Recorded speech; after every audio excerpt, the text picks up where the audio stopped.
Olá, boa tarde. Meu nome é Leandro. Eu sou responsável aqui na Capital Social pelo sucesso do cliente e vou apresentar uma visão geral sobre as mudanças que foram ocasionadas pela Emenda Constitucional 87 de 2015, o chamado ICMS do e-commerce, mas que ele atinge, de certa forma, todas as empresas que fazem operações com os consumidores finais, sejam eles empresas contribuintes ou não do ICMS e pessoas físicas. Tá? O objetivo aqui é dar um overview, é dar uma passagem mais geral, tá? Essas mudanças, elas impactam diretamente a operação de muitas empresas. Então, muito provavelmente, se você está vendo esse vídeo, ou se você é um cliente da Capital Social, você tem uma operação relacionada a ICMS com grande impacto, tá? Eu me coloco à disposição aqui para a gente fazer uma conversa em particular, mas essa é uma visão um pouco mais geral, tá bom? Bem, como visão geral, o que nós temos aqui de informação? Acho que ICMS, né? Acho que todo mundo conhece, é Imposto sobre Circulação de Mercadorias e Prestação de Serviços de Transporte e de Comunicação.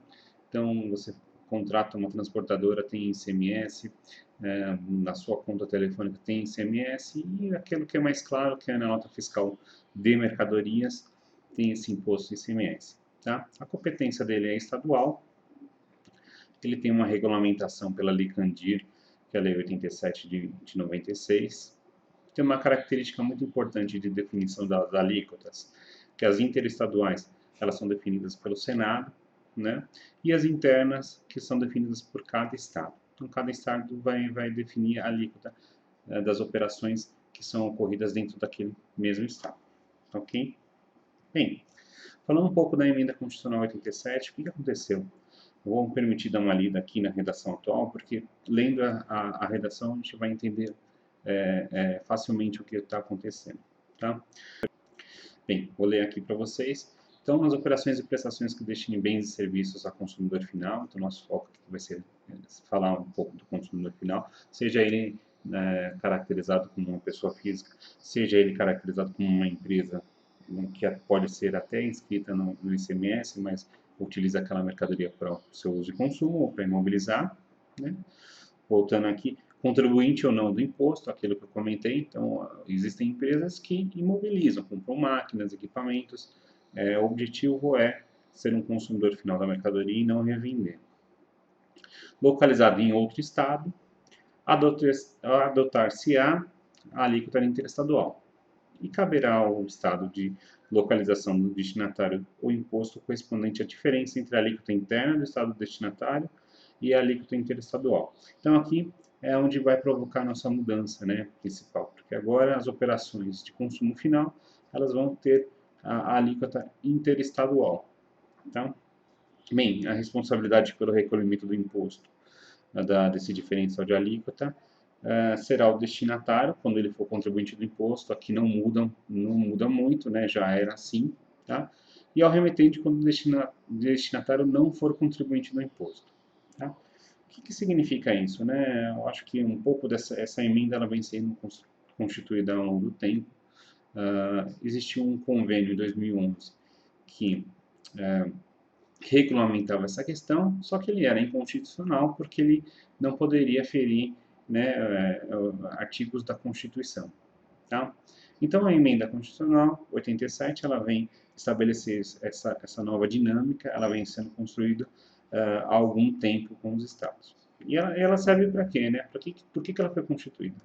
Acho que de histórico, lá quando nós tínhamos no passado as vendas aos consumidores, né? Então vamos pensar numa venda de um refrigerador num estado como Pernambuco, por exemplo, né? Então a indústria localizada, né? Tem uma indústria de refrigeração em Santa Catarina, né? Vendia essa mercadoria por uma revenda, né? Por uma loja em Pernambuco. E lá em Pernambuco, a pessoa ia nessa loja e comprava o seu refrigerador. Tá? Qual que era a alíquota de ICMS do estado de Pernambuco? Era interna, né? Porque quem comprava para revender era uma loja estabelecida em Pernambuco. Ao longo do tempo, a gente vem com essa questão do e-commerce, não existem mais essas fronteiras, elas não estão bem estabelecidas. Por quê? A gente sabe que tem uma concentração grande no sul e sudeste centros de distribuições das empresas de e-commerce, dos grandes grupos. Então, essa pessoa entra num site, entra na internet, compra a mercadoria e recebe em sua casa, né? O ICMS de Pernambuco, ele deixa de receber esse percentual que ele recebia no passado e acaba tendo uma concentração grande nesses estados onde tem centros de distribuição, tá? Bem localizados no sul e no sudeste. Então, alguns estados estão percebendo essa perda de arrecadação. Tá? Então, isso vem corrigir essa distorção, fazendo com que, embora a compra seja efetuada em estados onde tem esses centros de distribuição, onde estão localizadas essas empresas, o estado de destino não perca a arrecadação, né? Falar que ela só atinge o e-commerce? Não, diversas operações entre pessoas físicas, entre empresas, são realizadas interestaduais. Elas já aconteciam, né? O fato é que o e-commerce ele aprofundou essas diferenças, né? Isso vem corrigir, tá? Corrigir, mas corrigir com muito impacto, né? Porque imagine vocês que agora, na pior das hipóteses, eu vou falar da pior, porque assim, a gente tem as situações de contorno, tem a questão da apuração fiscal, que pode ser ajustada de acordo com a legislação estadual da sua operação, mas na pior das hipóteses eu teria um ICMS da minha apuração dentro do meu estado que eu estou localizado, né? O meu diferencial de alíquota do estado de origem, o diferencial de alíquota do estado de destino e o fundo de combate à pobreza do estado de destino. Então, eu teria 4 guias para cada operação, na pior das hipóteses. Isso é muito ruim, né? Vou passar um pouquinho aqui para frente. Como que é a situação antes da emenda constitucional? Só para a gente fazer esse paralelo e poder entender melhor. Então, as operações internas, né, então, localizadas no mesmo estado, contribuinte ou não, adotamos a alíquota interna do ICMS. Tá? Quando fazemos uma operação interestadual e a empresa ou a pessoa com quem nos relacionamos é um contribuinte do ICMS, a gente adota a alíquota interestadual. Lembrando que essa alíquota interestadual pode ser de 4, no caso das mercadorias importadas ou com composto importado, 7 ou 12, dependendo da localização. Tá? Nas operações interestaduais com o consumidor final, que é o foco da emenda, né, quando essa pessoa era um contribuinte, as operações eram na alíquota interestadual, e o destinatário, quer dizer, a pessoa que adquiria essa mercadoria para uso, fazia o seu recolhimento do diferencial de alíquota, tá, para a alíquota interna do estado de destino. Tá? Quando ele era um não contribuinte, né, uma pessoa física, no nosso exemplo, comprando um refrigerador num e-commerce, adotava a alíquota interna. Né? Estamos aqui, por exemplo, em São Paulo, a capital social está localizada em São Paulo, embora tenha clientes no Paraná e em Minas Gerais. A alíquota interna, na maioria dos casos, é 18%. Vamos falar um pouquinho dos textos que regulamentam essa mudança. Tá? Temos lá atrás, né, a PEC 197 de 2012, que o início da discussão é um pouquinho depois desse convênio frustrado, porque ele ainda é inconstitucional, ele não foi para frente, né? E daí temos o marco da aprovação dessa emenda, tá? Foi lá em abril, ela alterou o artigo 155 da Constituição. Aí foi estabelecido o convênio do ICMS 93, ele dispõe sobre os procedimentos, como funcionará, delegando ao Estado alguma regulamentação interna. Tá? Temos o convênio 153, que é também super importante, porque ele vai dispor de alguns casos onde há o benefício fiscal das mercadorias. Tá? Pontos importantes agora da regulamentação que impactam o contribuinte. Tá? Temos um ajuste do CINIEC, o 0493, onde são incluídos novos campos para a GIA de substituição tributária. Então, assim, toda a regulamentação dessa emenda constitucional trouxe impactos porque estão sendo criados campos, estão sendo criados formas dos estados obterem informação sobre essas operações e poderem fiscalizar. Então, isso é super importante. O ato COTEP 44 de 2015 também trata das informações na escrituração fiscal digital, quais são os novos campos, como que isso vai se dar. Tá? Temos a nota técnica 03 de 2015, que daí trata também de novos campos que estão sendo criados. Então, quem está fazendo operação nesse momento, estiver usando o emissor da nota fiscal eletrônica, vai saber que lá tem novos campos, campos obrigatórios, campos que são importantíssimos ao preenchimento correto, porque eles vão ser objeto de fiscalização pelo fisco, né? Vão ser utilizados para poder amarrar essas operações. E temos o ajuste CNF de 11 de 2015, que vai gerar novos códigos para a GNRE. Então, quando a gente for recolher um diferencial de alíquota de uma operação interestadual, a gente vai usar uma GNRE e eles vão ter códigos exclusivos para isso, tanto para o ICMS apurado, como para o Fundo de Combate à Pobreza, se assim tiver no Estado. Bem, agora vamos fazer aquele paralelo que a gente comentou, né? Qual é a situação depois dessa emenda constitucional? Acho que aqui, na parte de cima, a operação interna, contribuinte não contribuinte, nada mudou. Operação interestadual, com o contribuinte, onde a gente aplica a alíquota interestadual, também não há nenhuma mudança. Tá? Vamos lá nas operações que são resultado dessa emenda. Tá? E nas operações interestadual com o consumidor final.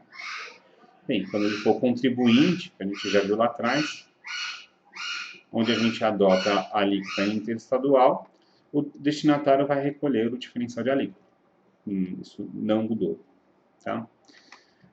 Na operação onde nós temos um não contribuinte do imposto, né, ao invés de adotar a alíquota interna do estado de origem, a gente adota a alíquota interestadual, 4, 7 ou 12, de acordo com o estado de destino. Tá? E o remetente, aquele que está enviando a mercadoria, vai recolher o diferencial de alíquota. Ok? Bem, essa é a grande mudança aqui. Ponto importante sobre o recolhimento do diferencial de alíquota. Tá?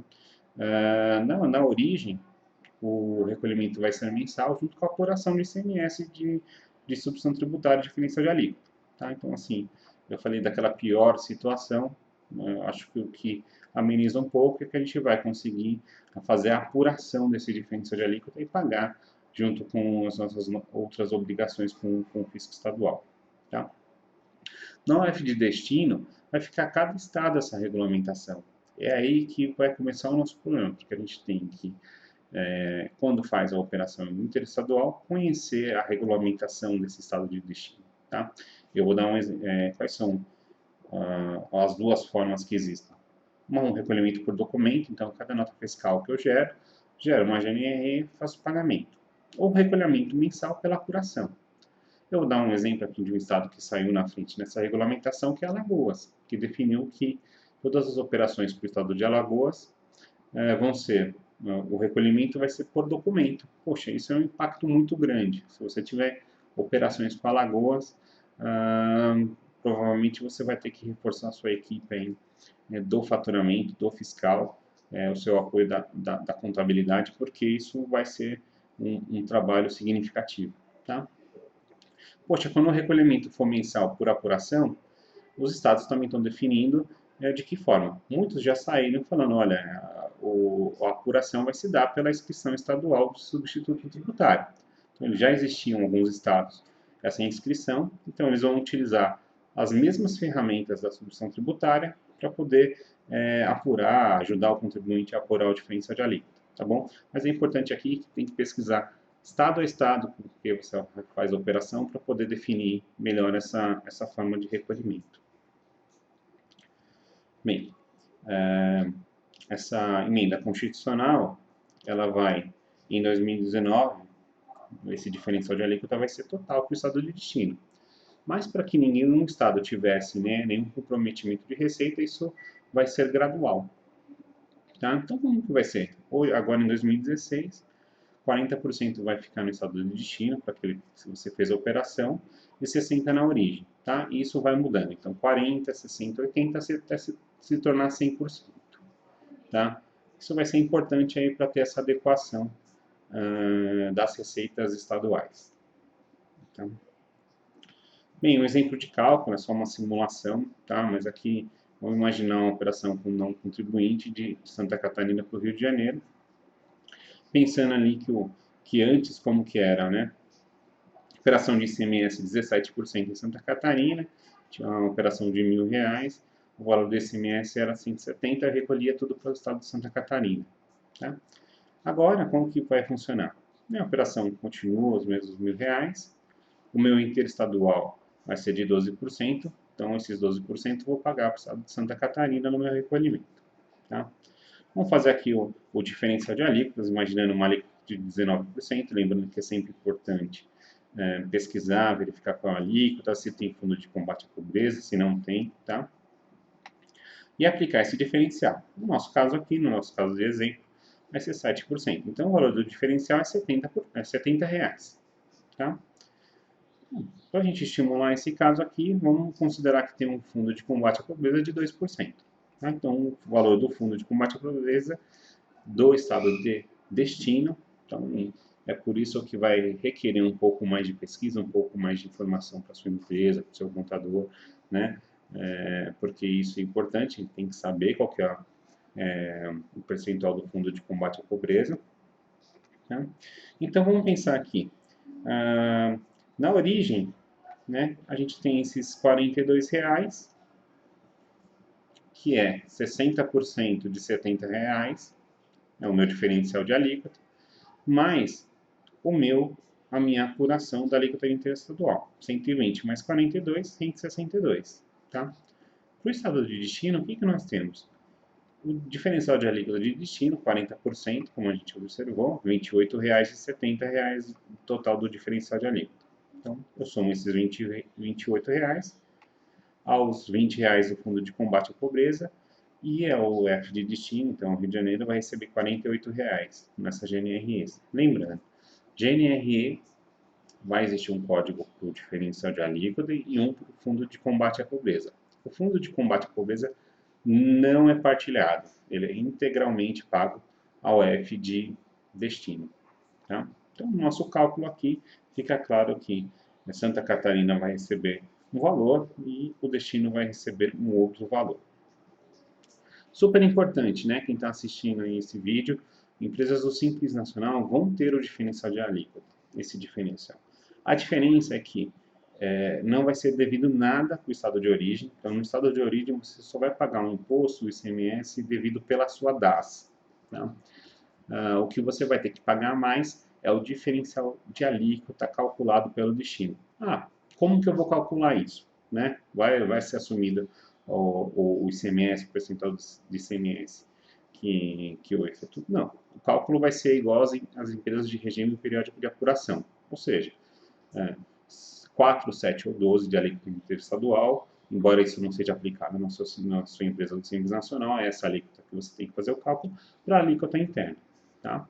Estado de origem, aquele estado onde você está estabelecido, não é devido nada, diferença de alíquota. Agora, no destino da mercadoria, sim. Então, aqui, só para a gente dar uma passada, com esses códigos GNRs que foram criados agora em razão da emenda constitucional. Tá? E aquele ponto que é super importante, né? Acompanhar as alíquotas internas. O que aconteceu depois da emenda constitucional? Muitos estados, observando essas mudanças, começaram a mudar as alíquotas de ICMS. Então, aqui nesse quadrinho que tem o Brasil, a gente pode observar todas as alíquotas internas, a norma geral, lembrando que existem valores maiores, valores menores, mas a regra geral é essa aqui. E muitos saíram na frente e já alteraram. Um exemplo, Tocantins passou de 17 para 18, no Amazonas, Sergipe, o Rio Grande do Sul, o Distrito Federal, Alagoas criou o seu fundo de combate à pobreza, né? Que com certeza impacta e eleva os impostos de consumo. Maranhão, Bahia, Rio Grande do Norte, Pará, Pernambuco. Quer dizer, todo mundo se movimentou para aumentar os impostos do ICMS. Bem, para a gente dar uma passada aqui rápido, os textos legais de adesão estão aqui, sugiro que todos leiam, é super importante. Então, do Acre ao Maranhão aqui, Mato Grosso, Minas Gerais, tá? Estou passando aqui lento para que você possa ver o seu estado e ver qual que é a lei. tá? E Tocantins. Bem, deixa eu voltar aqui. Bem, o que é importante que a gente levar em consideração nessa conversa, tá? Aquilo que eu falei, empresas do Simples Nacional vão recolher o cálculo referente ao destino. A origem só vai ser devida à DAS, a sua apuração normal, tá? Mas ao destino tem um grande impacto. Tá? Produtos importados vão manter o cálculo do diferencial com alíquota de 4% do interestadual. Super importante aí, até para os cálculos de custo de mercadoria, enfim, para a gente poder definir bem o preço da mercadoria. Tá? ICMS-ST, pago anteriormente, poderá ser restituído, tá? Pois haverá o diferencial de alíquota normalmente. Então, o diferencial de alíquota estabelecido pela emenda constitucional, ele sobrepõe uma série de entendimentos sobre o ICMS de substituição tributária. Por quê? Porque a emenda constitucional ela altera a Constituição e a Constituição é a lei magna, né? Então vamos imaginar aqui que a Constituição ela vai sobrepor uma série de outras regulamentações, incluindo substituição tributária, tá bom? Bem, só tentar os novos campos de informação na nota fiscal eletrônica. Então, se você usa o emissor da nota fiscal ou se você tem um sistema que emite para você, observe esses novos campos, entenda esses novos campos, tá? Discuta esses novos campos, porque eles serão importantes. Tá? Acompanhar o imposto do produto no estado de destino. Então, tem a regra geral do ICMS, mas a gente sabe que tem uma série de alíquotas diferentes, tem o fundo de combate à pobreza, tem que acompanhar. Então, se você vende para 20 outros estados, vai ter que acompanhar produto a produto nesses estados. Super importante isso, tá bom? Bem, tem a venda de mercadoria, tem um CFOP para venda de mercadoria adquirida destinada a não contribuintes, o 6108. É importante se atentar a esse CFOP na hora de você fazer uma venda corretamente, tá bom? Bem, deu uma passada geral aqui na emenda constitucional, acho que essas informações são só introdutórias, tem muito questionamento. É importante que vocês busquem esclarecimento para essas dúvidas. Acho que algumas dúvidas o próprio fisco ainda está trabalhando, tem uma regulamentação muito nova, tem situações que ainda não foram exploradas, tá? Buscar um apoio, uma ajuda aqui é super importante nesse momento, tá? Falando um pouquinho da capital social, nós somos um escritório de contabilidade, a gente procura apoiar o empreendedor, né? Então, temos lá algumas informações que vocês podem acessar, são gratuitas, aos nossos clientes também, né? São disponibilizadas materiais. Temos o blog da Capital Social, né? Toda semana colocamos matérias novas, assine a nossa newsletter, assine essas informações, porque a gente consegue mantê-los atualizados na medida do possível, na medida que novas informações forem introduzidas, tá? Tem uma série de materiais educativos, e-books, planilhas, tem um simulador tributário, claro que não substitui a análise de um contador, mas ela vai te ajudar ali a definir melhor, a entender quais são os tributos, enfim, vai te dar uma visão melhor, até para poder fazer uma discussão mais em alto nível, até uma discussão de planejamento tributário adequada para a empresa. Checklist de diagnósticos, temos reuniões pontuais, né? Se você é um cliente da Capital Social, sabe que pode tem a gente um parceiro, tá? Prestamos consultoria fiscal, contábil e de negócio, tá? Procure informação no nosso site, procure a gente. Bem, meu nome é Leandro, eu sou responsável pelo sucesso do cliente, e o sucesso do cliente é realmente o crescimento, desenvolver novas formas de trabalhar, formas eficientes, tá? E isso tudo a Capital Social está bastante atenta.